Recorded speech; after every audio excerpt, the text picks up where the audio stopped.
Bonjour, dans cette capsule vidéo de la page 5 de tes notes de cours, on va continuer à voir les deux derniers passages qui nous restaient à faire pour passer d'une forme à une autre. On avait vu dans la dernière capsule comment passer d'une fraction ou d'un nombre décimal vers un pourcentage ou d'une fraction et d'un pourcentage vers un nombre décimal. Donc il reste à voir maintenant comment transformer si j'ai une notation décimale et je veux savoir la fraction qui est équivalente.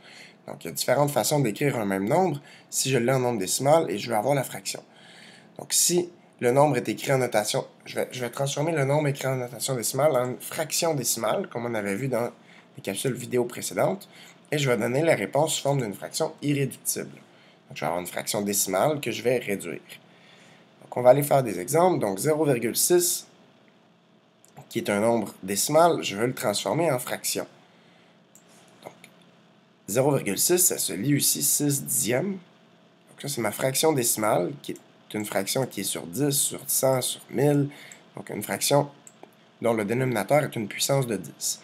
6 dixièmes, c'est une fraction qui est associée à ma fraction décimale et qui me reste à réduire à 3 cinquièmes en réduisant par 2.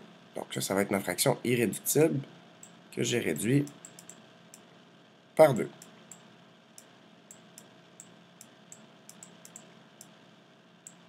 Même principe, j'ai 2,45 centièmes, ça se lit sur 245 à la position des centièmes, donc 245 centièmes,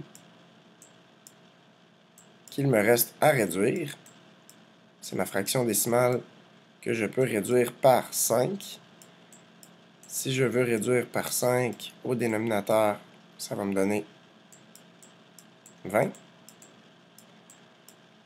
Et au numérateur, si je veux calculer 245 divisé par 5, je peux le faire en calcul mental.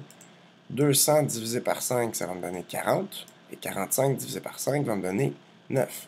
Donc 245 que je vais décomposer, divisé par 5 va me donner 49. Et 49 vingtièmes, je ne peux plus le réduire parce que je ne peux plus le diviser par 2, 3, 4. Je n'arrive pas à trouver un autre facteur commun. Donc 49 vingtièmes va être ma fraction irréductible. Ici, ça se lit 25 à la position des millièmes. 25 sur 1000. Ça, c'est ma fraction décimale. Ce qui me reste à faire, c'est réduire cette fraction-là pour avoir une fraction irréductible. 25 millièmes, je peux réduire par 25. Donc, au numérateur, je vais obtenir 1. Et au dénominateur, si je divise 1000 par 25, je sais que dans 100, 100 divisé par 25, ça me donne 4. J'ai 4 paquets de 25 dans 100. Donc 1000, c'est 10 fois plus gros. Donc 1000 divisé par 25 va me donner 40.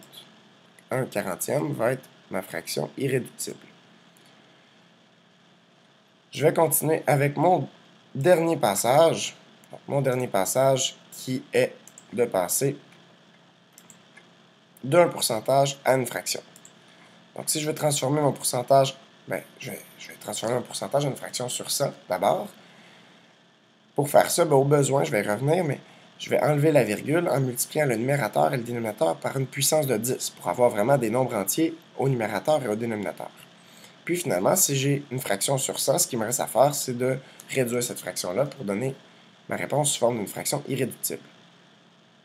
Par exemple, si j'ai 70%, qui est un pourcentage, et que je veux transformer en fraction, 70%, ça revient à 70 centièmes, 70 sur 100.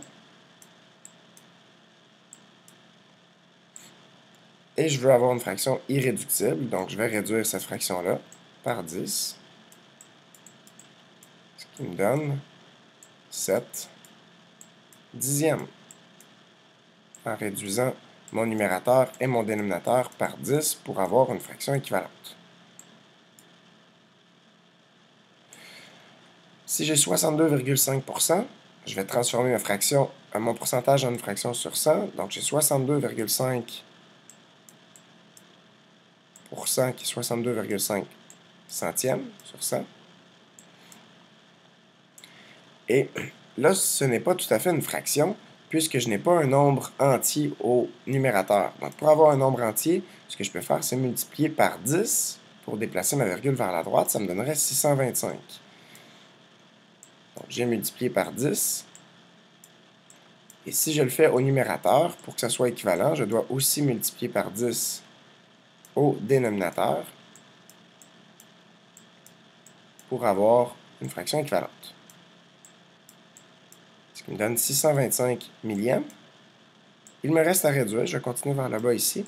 Donc, il me reste à réduire. Je peux réduire par 5.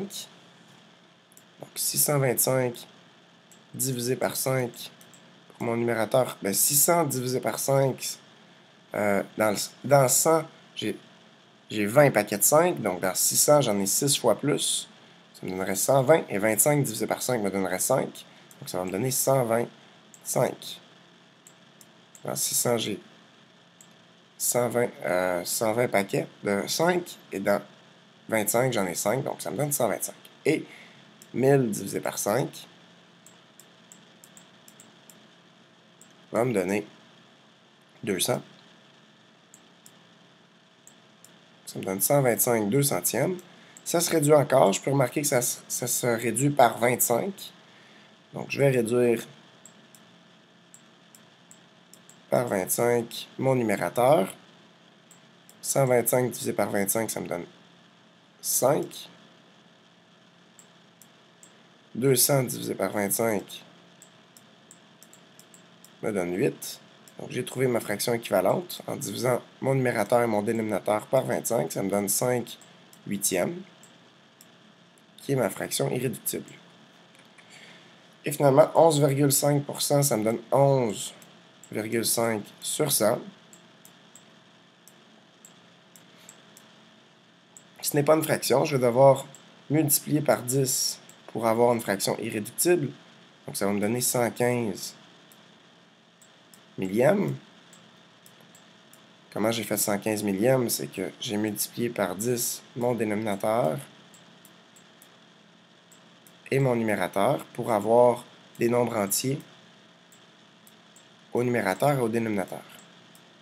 Ce qu'il me reste à faire maintenant, c'est de réduire cette fraction-là. Donc, cette fraction-là s'est réduite par 5 parce que les deux se terminent par un 0 ou un 5.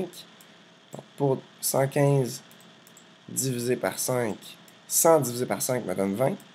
15 divisé par 5 me donne 3. Donc 115 divisé par 5 me donne 23. 1000 divisé par 5 pour avoir une fraction équivalente va me donner 200 au dénominateur. 23 2 centièmes, je ne peux plus réduire cette fraction-là, donc c'est ma fraction irréductible.